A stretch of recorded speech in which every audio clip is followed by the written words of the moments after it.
Hello! First name, it's 11 a.m. on the West Coast, 2 p.m. in New York City, and local time in user location. You know what that means. It's time for a coffee break. I'm Alex Jonathan Brown, and as you might have guessed, we're doing a deep dive into personalization today, but there is so much more to it than form fills that would have worked in 1996. And to get us up to speed and explain how personalization can help you fill your pipeline, we've got two amazing guests. From Iron Horse, it's our Director of Marketing, Ellen Smoley. And from our friends over at Webflow, it's Chief Evangelist, Guy Yaleef. Hi, everybody. Hello. Welcome Hey, in. Alex and Ellen. You know yourselves better than I know you, so I'm going to let you do your own introductions. Guy, would you like to kick us off? Happy to. My name's Guy Yaleef, and I'm a former CMO and former co-founder and CEO of Intellimize, which was an AI website personalization company that Webflow bought a year ago. And I'm now, as you said, Webflow's chief evangelist. For those that don't know, 10 seconds, Webflow is a platform that makes it really easy for designers, marketers, developers to work together to design, manage, and optimize visually stunning enterprise-grade websites that build your brand and personalize them and optimize them to drive measurable business results, coding optional. Last bit of context, I've had the privilege of putting AI in the hands of fellow marketers to personalize digital experiences for more than 20 years, while at Twitter, Yahoo, Brightroll, TradeWeave, and then Intellimize. Thank you so much. Ellen, you're a familiar face around these parts, but tell us a little bit more about you. Hello, everybody. So Ellen Smalley, Director of Marketing. And I'm super happy to be here today to talk about one of my favorite marketing topics, which is personalization. And I've had the pleasure of working with my team to develop a personalization strategy and deploy that, and working with our clients to do the same as well. So we've taken all of our learnings and put them in a playbook for y'all.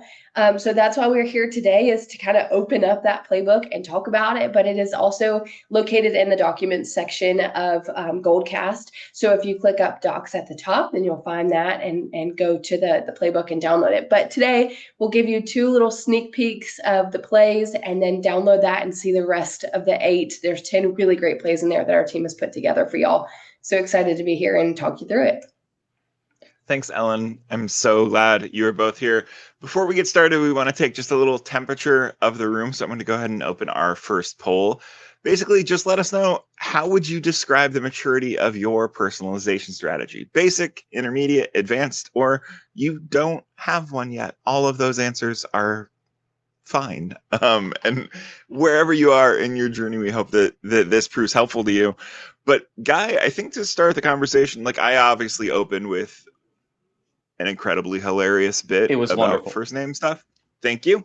But that's not what we're talking about today. We're really focused on why personalization matters for companies, and especially why it can matter for your revenue, which is why we're all here anyway. Thank you, first name. Haha, continuing your Exactly. personalization from before. Our goal as marketers, basically since the 50s, when modern marketing began, was to do one-to-one personalization. Why?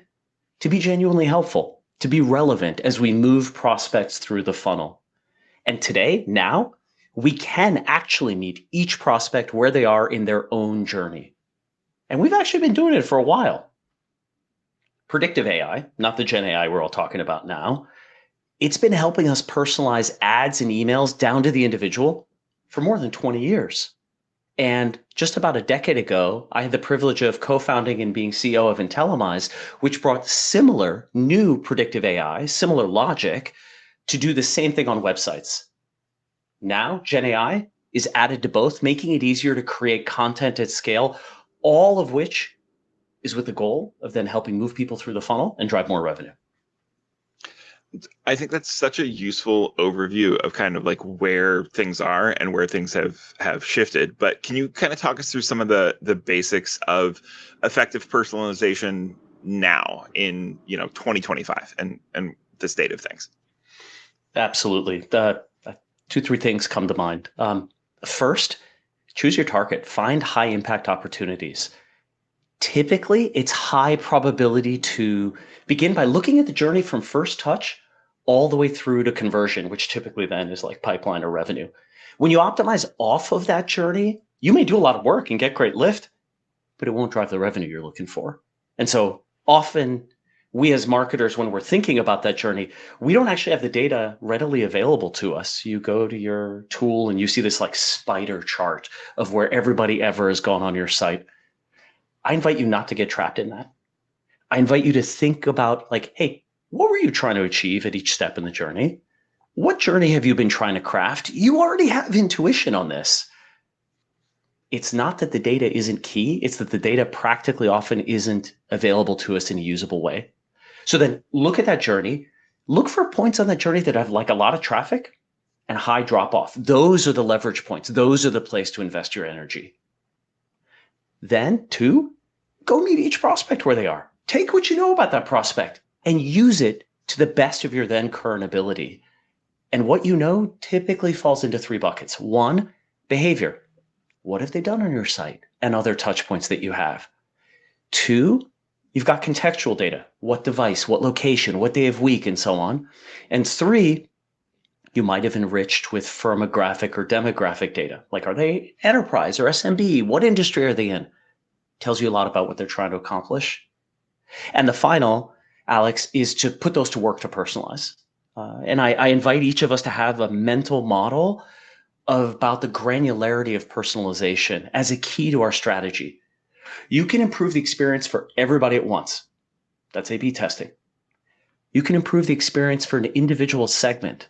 And to do that, you use personalization in the way most people are used to talking about it. You could go finer grained and improve the experience for an individual account. That's ABM, account-based marketing. Or you can go improve the experience for each individual human, and that's where AI optimization is key. So find a place of high impact, meet each prospect where they are, and then go put the data you have to work. So first off, incredible overview of things. Thanks for taking us through that. I I can feel people being like, okay, I know what my website looks like. We've checked everything. Everything lines up with our brand. When we start doing this, it feels like we're forking out in a lot of different ways. So there's branding parts of that. There's also technical parts of that. I want to make sure that my website kind of works for everyone across the board. So how do we really preserve, if we want to call it, brand integrity and site stability while all of these parts are moving to deliver the real end experience that we want to give our audience? Alex, it's a great question. This is so important. You don't want to break the site. You don't want to. I've heard brand teams talk about demand teams Frankensteining the experience by just optimizing for the numbers. And humbly submitted, I think the solution is often a combination of tooling and process. What are the constraints? What are the things to consider?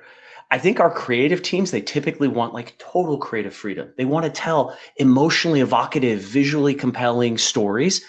And then they want to control and verify. They want the brand consistency. And since we're trying to influence human memory, like that consistency is really important. Our personalization team, they're often part of performance, demand gen. They typically want to experiment really rapidly. They want to do some like never been done befores to gain advantage over competitors. And if things aren't quite on brand, so be it. That tension just slows you down. It costs you revenue. And the solution I've seen work best is for the brand and design teams to create a sandbox in which the performance teams can safely operate. And that sandbox, it's a design system. It's an embodiment of your brand. It's your fonts, your colors, your spacing. Maybe you create reusable components. Maybe you even go to the point of having templates.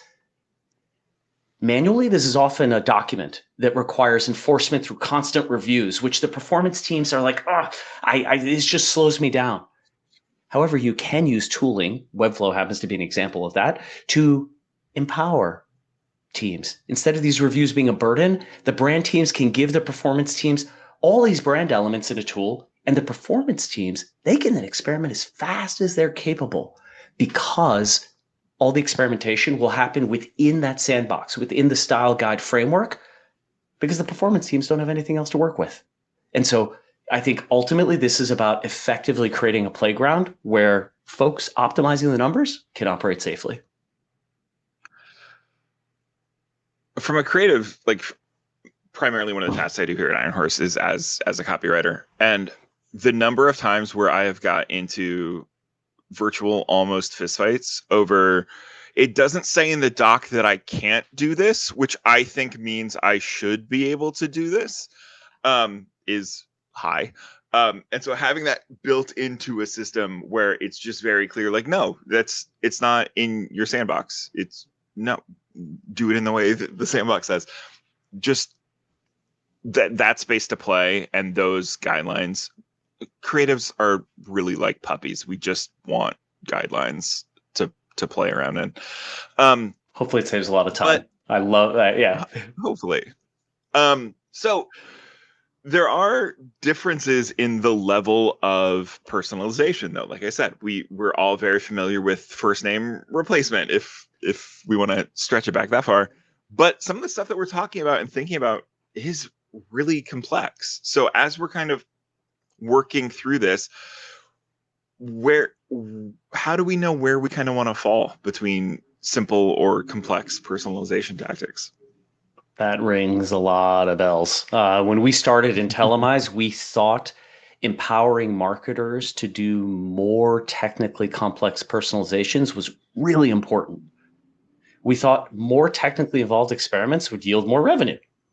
Now, candidly, after seeing tens of thousands of personalizations, experiments, tests, we see that it is indeed true that if engineering can empower marketing to run quickly without breaking the site, you make more money reliably. That's a good thing. However, we did not actually find a correlation between technical complexity of a personalization or experiment and increased revenue. There wasn't one. We had one poignant example. It was online jewelry retailer. They had some beautiful jewelry they were selling. We helped them optimize the whole buyer journey. We obviously focused on the checkout page in the cart, and we tried everything. We did custom product recommendations to expand cart size. We pre-filled out fields. We narrowed things. We did things that took a lot of work. The single most impactful thing that was done on that page was none of those. It was just above the products, literally adding the words, "This looks great on you." That was an insight that came out of crawling inside the mind of the buyer and having them think, oh, wait, this is jewelry. I really like, will this be a good thing to buy? And bringing that to life in plain text, which was technically super simple, but ultimately impactful. So I humbly submit on the simple, complex spectrum suggests that we actually focus not on that, but on really understanding the prospect journey and their mindset at each step of the way, which personalization should help us all do. Ellen, I know in the playbook there's some pretty significant sections about really just figuring out what experiments make sense for your company to run and where with your level of effort and the level of time you want to dedicate to that, really choosing the ones that make the most sense. And I think keeping that in mind, the idea that like just because it's harder for you doesn't mean it's going to work better, right, is super, super valuable. Mm-hmm. Yeah, and we'll have it in the playbook. We have a roadmap template. So download that and then be able to put in your experiments. And I'll talk about that here in just a minute. But to help you understand, this is a high level of impact or it's a low level of impact in a high visibility spot. So just kind of understanding, like, I've got all of these ideas. Where do I begin? You can start to put those in there and then filter on it and kind of understand, like, okay, here's my set of 5 that, or 2 or 1 that I'm going to go test and run with and see how that does for me. Obviously, I think there's, and you were just talking about this guy, there is some lessons learned during this process. You get better at recognizing those situations the more of them you do. But to be able to experiment, you gotta be able to do the first one. And a lot of times that requires some serious internal alignment from the stakeholders that you need to make it happen to the teams that are gonna go and execute. So I was hoping you could talk a little bit about building that alignment, because as a marketer, I'm like, this sounds amazing, this sounds awesome, please let me do all of it tomorrow. Unfortunately, they don't let me just make those calls on my own. So a little help in that regard and building that alignment would be much appreciated. Delighted to share some battle scars and experience that is hopefully helpful to the listeners. And I agree totally with what Ellen was saying before about that mental model of what are the high impact places that you'll get big benefits in as you try to build that internal alignment. I would suggest 3 sets of internal stakeholders to get involved. One is the CTO, engineering, IT, the technical teams, where ultimately, ideally, you want them to empower us, the marketers, to go run quickly in a way they feel good about and won't break the site so that they can go focus on building the core product and doing more advanced, complex things. They don't want us to go please change this text into an engineering queue that gets prioritized in the next sprint. And so this practically often involves a bunch of due diligence up front and then periodically the ability to explore audit so they feel comfortable. 2, we talked a bunch about it before, brand empowering the personalization team, the performance team to run quickly by laying out the rules of the road, saying what's okay, creating that sandbox. And the last is actually getting buy-in around the company. There's a strategic choice to make. Good ideas come from everywhere. Consider driving involvement from others around the company. And if you solicit ideas from everywhere, ensure they're heard and get a response. And we've definitely found not a rule, but correlation that the closer people are to the customer, the more impactful their ideas are likely to be. So customer support, customer success, sales tend to run into really great ideas because they're talking to the customer every day. Awesome. I always love hearing that note of just like the closer the people are to the customer, the easier it is for them to come up with the ideas that are going to resonate. Like with your example about the jewelry, like on some level, if we turn our marketing brain off, yeah, that's all somebody wants to hear is that this looks great on them. Like why are we making it more complicated? Also helpful if you're buying jewelry for a partner. Just remember, just make them look nice. They'll like it. But backing out maybe a little bit more, securing buy-in for all this is really important. There's nothing worse than getting the like, yeah, you can go ahead and do that. You can experiment, you can play around. And then realizing that you're hitting blockers in every way because it turns out you might have been aligned enough to get started. You didn't have the buy-in you needed to actually execute. Any thoughts on that? How do we solve that problem? Totally. In the next couple seconds. Yeah, just in a couple seconds. Very bespoke to each company and each team and each situation. Most often, the ultimate goal is exactly what you opened with, Alex, and that's revenue or pipeline. I invite us as we're setting expectations and trying to get buy-in to remind people, hey, ad campaigns, when we set them up, they took some time. We needed to get targeting, creative, measurement. Took a moment. Personalization will take time to set up too.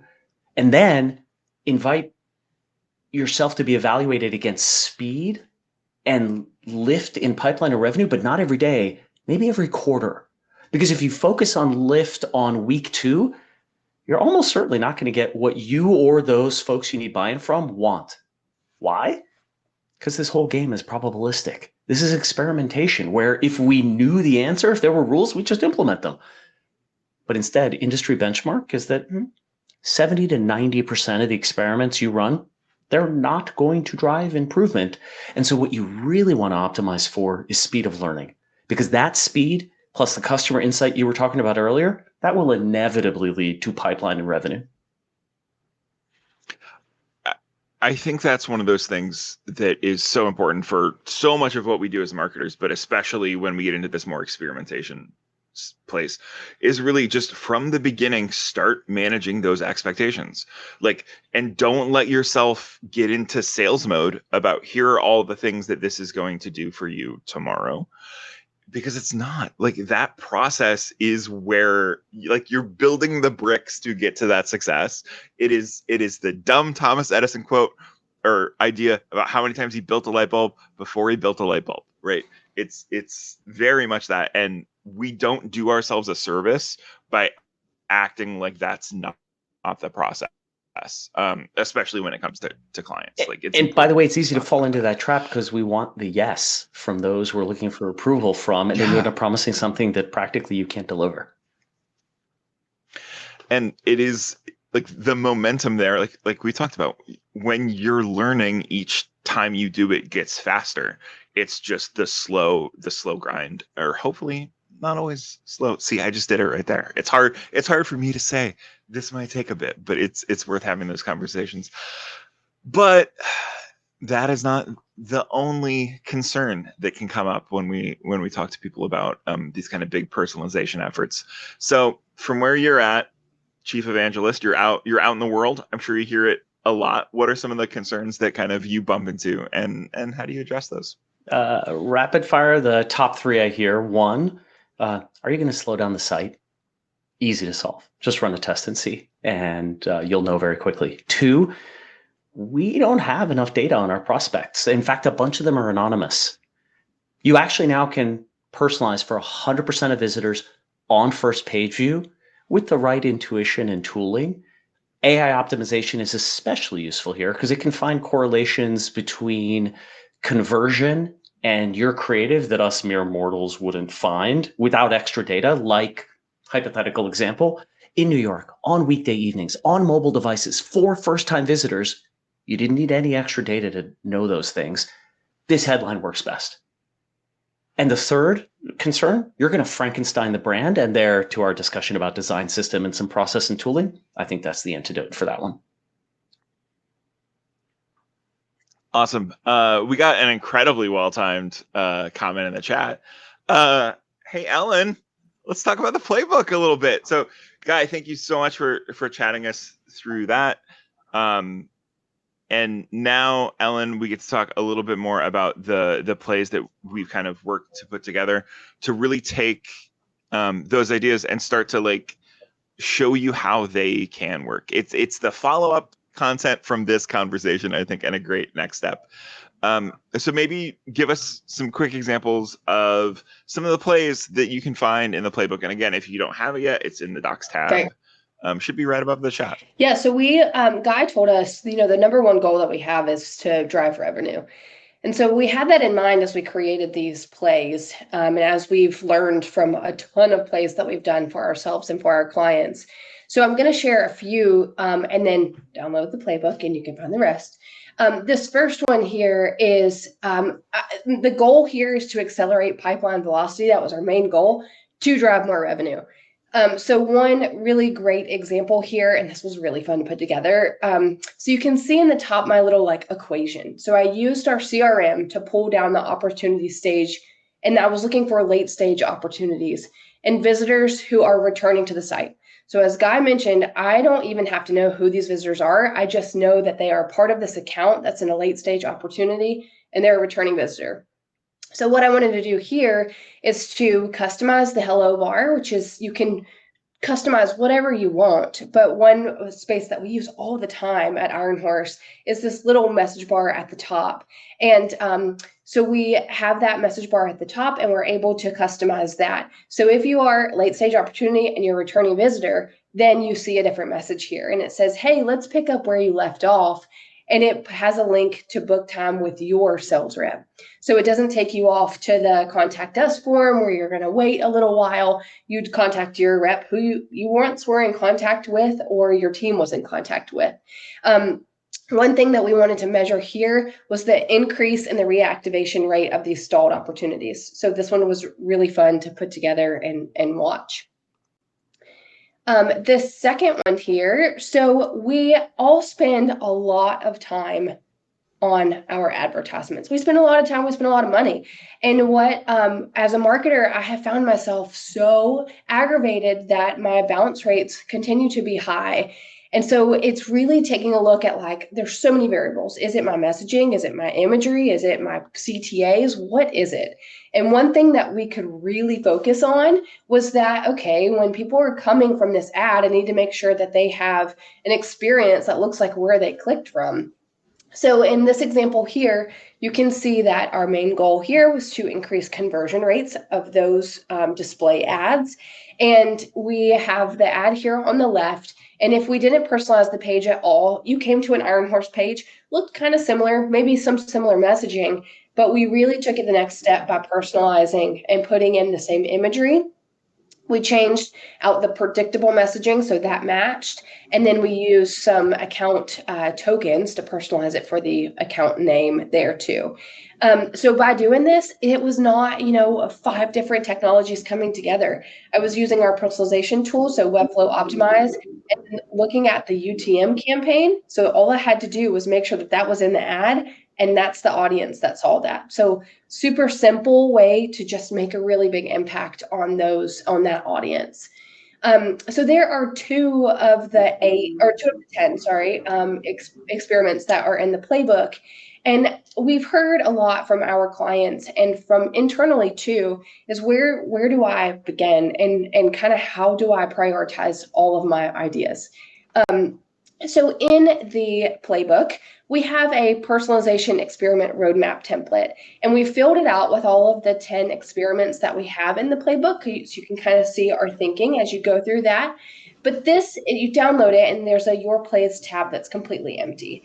So as you start to think about those ideas, whether it's a change of a button color, it's as simple as that, or if it's something that belongs to a campaign to a specific vertical, put in your ideas here and start to fill this out and look at the level of impact. Does it involve dev work? Do I have existing insights on it? What's my hypothesis? So it's just a place to really document your thinking. And then I visit this with my team and we kind of go through and document some of the insights because one of the questions that we have as someone was registering for the webinar was how do I measure all of this? And there's a ton of different data that we can look at. And within Webflow Optimize, you can look at the how your experiment is doing. And they've got a really cool AI bot that will just kind of press a button and it tells me how I'm doing. So I don't have to do too much analyzation of that. But then I can look at, okay, how is this experiment running on mobile versus desktop? How is this doing in a certain city? So there's a ton of different metrics that you can look at to understand how your experiments are working and get a really good sense of, okay, let's now take this for this one vertical that we were doing it for and shift it over to the second vertical because it's working really well. So anyways, the playbook has been so much fun to create. It launched yesterday, so I hope that it's valuable for y'all as you go through those 10 plays. And of course, reach out and ask any questions as you do go through that. I think it's really important to call out too that the playbook is not theoretical stuff that we created and wrote down and we're like, yeah, sure, go try this. This is what we do at Iron Horse, and it's the tech that we use, and it's been so cool to watch it come together. And I'm very excited that like Ellen, you and the marketing team get to show the world a little bit of how the magic gets made. I don't know. Yeah. Okay. So there's a ticker. It just popped up. If you want to download the playbook, to circle back to our poll for a bit, roughly 2/3 of the people who responded have themselves at the intermediate stage. The other third is at basic. Perfect. The perfect kind of place, I think, to hop in and poke around in that playbook. It is super valuable stuff. We're going to get to questions in a bit. We're going to run a little over time, which, that's the last 10 of these have run a little over time because the conversations are always so good. But before we do that, it is time for my favorite part of coffee breaks. That's our piping hot takes, where we give each of our speakers and myself just a little bit of time. The other two of us are going to back off and let us know what one of, if not your hottest take about. It can be about personalization. If you've got something else, if you want to talk about how great the Indiana Pacers have been this season, go for it. But Guy, we'll give you the floor first. What's your piping hot take? My piping hot take supports exactly what Ellen was saying earlier. You've been personalizing through targeting and creative in ads and emails for almost 20 years. it is a small incremental lift to extend that personalization to your website. And frankly, if you're not, you are probably frustrating your prospects and have a lot of low-hanging fruit ready for the picking. Short and sweet. Perfect. I like it. Ellen, the floor is yours. What's your piping hot take? Yes. So mine is don't let personalization overwhelm you. It's easy to think that there are a bazillion things that you could go do. I think it's fun and exciting, and it's time to kind of get your teams involved and working together. So start small and integrate it into your campaigns little by little, and watch the results. It's really fun. So as the person who initially pitched the idea of piping hot takes, one of the reasons I always love when we do it is because everybody has their own definition of piping hot take, and mine is always much more unhinged than anybody else's. So two very good, very professional, very thoughtful piping hot takes. Here comes the wild one. So I don't know how much this happens with current personalization tech. We don't see it nearly as often as we used to. But for a while, a thing would happen where when somebody would come to your page, the first version of the page would load, and then X amount of time later, the personalization would replace it. Obviously, that's not the ideal case. We would love it if it all just works magically. But here's the piping hot part. I think there is a value, especially if you were marketing to marketers, especially if you were marketing to people who are interested in this kind of stuff. I think there's value in opening that curtain just a little bit, and being like, oh yeah, something magic happened here. And like they are thinking through this process and they are executing in a way that like is a little special. Obviously, ideal case, it doesn't happen, but don't I'm so against letting that be a blocker and not a thing that we're going to keep working to make better. Um, that's me. Like, just let them. It's fine. It's fine. Nobody really cares that much. It's fine. I guess it's not the hottest take if your takeaway is just it's fine. Alex, can I react? Yes, please do. I love your hot take, and I think you're Yes. right that it rarely happens now. It is hard to find examples where it does when people have put things together the right way. Every once in a while, we'll get an engineering team who's like, hold on. I used Chrome and I went to 3G and it's slow. That is true because 3G no longer exists, at least in the US. And so everything is slow, including the site. Okay, that exception aside, I actually think you can take it further and highlight it. You could say, and now we're going to apply personalization on a timer, or you can allow people to opt in, right? If you serve multiple segments, you can let them choose. I see some sites doing this where they're like, choose who you are. We're going to personalize the page as a result if you want to bring it front and center, as you were saying. It's thank you for backing up my hot take. Another quick browser race one, since we're talking about browsers. I don't know how we feel about Microsoft Edge these days, but if you're going to be a company that's going to be like, yeah, we need to make sure this works everywhere in every place, just pick someone on your team and be like, sorry, you're going to take a bullet. You should primarily work in Edge. So we see these things as they come up, and it's not, oh, did we make it all the way to the end of the process and then we realized nobody checked whether or not this works in Firefox? That's not the time to do it. Just have somebody whose job it is to like spend all day in there. Okay. Enough of my rants. We do have some questions from the audience. We'll go through those quick and then we'll get wrapped up. Open to the floor. What's the number one thing a brand needs to do to unlock personalization? Easy. Well, I'll start. I think that Guy answered it earlier, and it's really understanding your audience journey. So nobody likes a spider chart, but if you look at them inside of your GA and you're understanding what are your highest visible pages, where is your audience coming from, kind of start there, understanding some of those journey points. And I think that's the number one place to start. Who's your audience and what are they doing? I'll build on what Ellen said, but cop out and take three.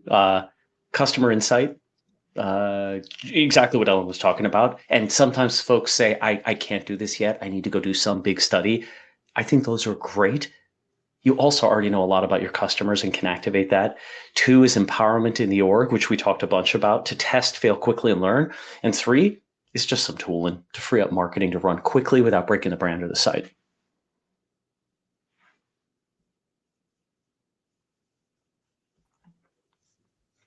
We might have lost Alex for a minute. Ellen, should we try to go after the next one? Let's Did we see. see? Yes, guys. So the next one we have is well, I think okay, so how do I manage the metrics within personalization? Do you want to take that one first, or shall I give it a crack? Give it a crack. Okay. I think speed and then lift. I think subjectively you can show execs improved experiences. They're like, "Ooh, this is better," but ultimately you want to be evaluated on how rapidly are you learning, because Mhm. that plus the customer insight inevitably results in lift. To our earlier discussion, it's not lift every single day because most tests don't work. How about you, Ellen? I mean, I think that within Webflow Optimize, uh-oh, I'm getting some feedback from you, Alex. Sorry. No worries. I think within Webflow Optimized, there are tons of different things that you can measure. And so managing the metrics is really starting with what is your hypothesis? What were you anticipating that you were going to change when you set out to do this experiment? And don't get overwhelmed by having all of those amazing data points at your fingertips. Really focus on if my hypothesis was I'm creating this test to increase more conversions, take a look at that first, and then start to unpack the rest of that data. So really think about that hypothesis throughout the whole experiment. Totally resonates. Alex, we just covered the question that came in about how do I manage metrics with personalization. Amazing. Thank you so much for hopping in as my laptop randomly shut off and now I'm on my phone. It's the future's a wild place to exist. I think that's as good a place as any to go ahead and wrap us up. Before we do that, Guy, if people want to learn more about you or what you're working on, where can they do that?